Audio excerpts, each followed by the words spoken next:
Hi everyone, it's Maundy Thursday, the day before Easter, and I'm going to share a sermon. Part of this is from a couple of weeks ago. I just didn't get to record it at that time. But the gospel readings are from John chapter 12, verse 1 to 8, and then John chapter 13, verse 1 to 17, and 31 to 35. So feel free to pause the video, have a read of those, and then start the video up again. So when I was looking at that first reading from a couple of weeks ago, I was noticing that there's a lot about smell in there, and it was making me sort of notice and think about smell a lot, just in my own life at that time as well. I just moved into a new place, and I was looking for non-aerosol air fresheners, and I'd usually been able to find a spray one that's not aerosol, but I couldn't find that. And so I got a rattan stick air freshener. It's like a little jar that has some incense in it and some rattan sticks that diffuse the smell into the air. And my cat didn't like the smell of it, and so he pushed it over. And then he didn't like it when the oil spilled all over him and the scent filled the whole house in an overpowering way. And I can remember also noticing that week, I was in a department store, and the guy who's checking my receipts, teenager, it was really obvious that he was not wearing any deodorant. I guess it was sort of reminding me a little bit of a time in high school when a lot of the boys were sort of learning that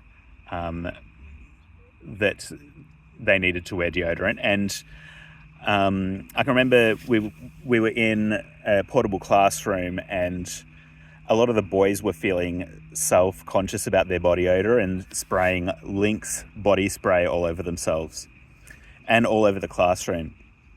And I think that it was supposed to smell wild and manly, but I can remember the girls not liking the smell of the boys' deodorant at all. And so they were spraying this vanilla-scented impulse all over the portable classroom to try and counteract the smell of the Lynx body spray and of the boys. And the whole place, it just smelt foul with all of these strong smells mixing together. It's something that can be a bit embarrassing, but we figure it out and our hormones settle down. But sometimes that doesn't happen. Like, our bodies make a lot of smell and we try to manage that, but it can be hard, especially if we don't have stability, or if we're under a lot of stress, or if we're not well. I know there's been times when I've been under a lot of stress and life hasn't been going well, and sometimes I've been sure that folks around me can smell that my life is a mess. It makes me wonder about how Jesus would have been smelling as he arrived in the town of Bethany, just outside Al-Quds, outside Jerusalem. I wonder how long he's been walking, and how much he's been sweating, and how much his mind has been on what he expects to happen soon, his death. I wonder how much dirt and dust and whatever else has clung to his feet. Like I was saying, if things are not going well, if you're under a lot of stress, it can often be smelled, and smell can be a sign that things are not going well. And arriving at the house of this particular family in Bethany, it might remind Jesus of Lazarus's death, the death of his friend Lazarus, and how Lazarus's sisters, Martha and Mary, were worried about opening the tomb. They were worried because their brother had been buried for a while and there would have been a bad smell. But now Lazarus has been resurrected, and he reclines with Jesus and the disciples at dinner, as men would do together. And Lazarus's sister Martha serves them food. They'd be able to smell the food being cooked and served, and the smell would have been a comfort in this difficult time as Jesus is approaching his death. There's another story just about Martha and Mary and Jesus, where Martha is serving Jesus and she wants Mary to do the same, but Mary is sitting at Jesus' feet instead, learning from him. And this wasn't considered acceptable behavior for women. The idea was that men should recline together and discuss intellectual things while the women served them. In Greco-Roman society, there were women who were pushing against this expectation, but they were often assumed to be immoral because they were reclining with the men. Any women reclining with these men would be considered to be being inappropriate and immoral. That perception often meant that women were blocked out of those discussions. When Martha had raised this concern, saying that Mary shouldn't have been sitting at Jesus' feet but serving, Jesus said that it's good for Mary to sit and learn in his company and have conversation, and that not a lot of serving is actually needed. They could just both sit with Jesus and learn. Here, now, in today's reading, Lazarus and Martha are doing the things that respectable men and women are supposed to be doing with guests. Lazarus is reclining at the table with Jesus, in conversation with the men, and Martha is serving once again. But what Mary is doing is not what polite people would call appropriate. People looking on would think that she should not be there with the men. They would think that it means that she is a loose woman, especially since she's perfuming his sore, tired, smelly feet with her hair. It's altogether too intimate and personal. It's too over the top. It's not like she's doing it discreetly. The smell is filling the house, and it's not a subtle smell. It's got a real bite to it. And Judas finds the whole thing offensive. He says it's because so much money has been wasted and it could have helped the poor. He says that that's why he's upset. But the story, as it's told here, claims that he actually wanted the money for himself.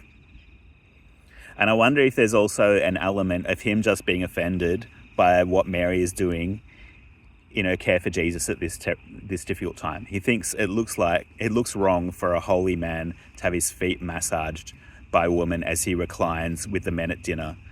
And it's going to give people the wrong idea. And so he has to criticize the care that Mary is offering to Jesus. So he's saying, maybe for all of those reasons, no, Jesus, you can't accept this care and comfort because of the needs of the poor. And Jesus' response is, Judas, we have the poor walking with us all the time, every day, crowds of poor people joining us wherever we go. You have every opportunity to care for the poor. You can do it right now. It reminds me of complaints that are often made about the Sydney fireworks on New Year's Eve, or a number of years ago, the giant floating Christmas tree that Geelong had for a while, or complaints that are made whenever the government buys an expensive artwork for one of our galleries. People say, couldn't the money be better spent to help the poor? Couldn't it house the homeless? If we cut fireworks or Christmas trees or fine art, would any of that money go to help the poor? No, it'd go towards a surplus or tax cuts.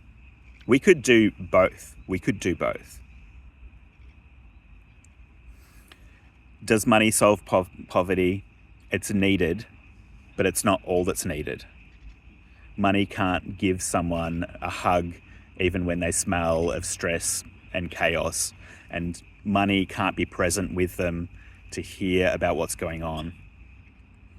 Mary's being present to Jesus in his suffering and caring for him.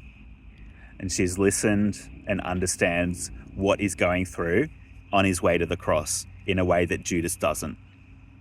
There's nothing to stop Judas doing the same for the poor, being present, caring for them, understanding their suffering, washing their feet. We're also invited to be present to people around us who are bearing their own crosses. Mary's also recognizing who Christ is and what he's about to do. He's about to face death on behalf of all of us. So she's expressing her adoration for him, just like we do in the church now. In the second part, Jesus washes the feet of his disciples. And like I was saying, it's a very intimate act. This is something that he learned from Mary of Bethany when she cared for him by washing his feet. And he does this knowing that one of these students, one of these disciples, is going to disown him very soon, and another is about to betray him. A lot of them are going to desert him. But Jesus still eats with his disciples, knowing all of this. I find that this scene is kind of difficult to receive because I don't know that I could care for other people in this way if they'd treated me that way. I don't think that I could show that kind of love to somebody who's going to betray me or who's betrayed me. I think that in this scene, Jesus is demonstrating the new command that he's about to give them.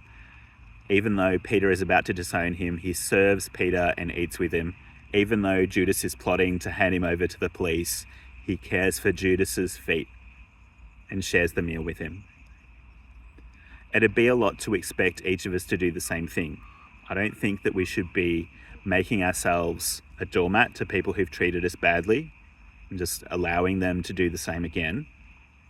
But we could consider what we can do to extend love to those who have hurt us or those who have let us down.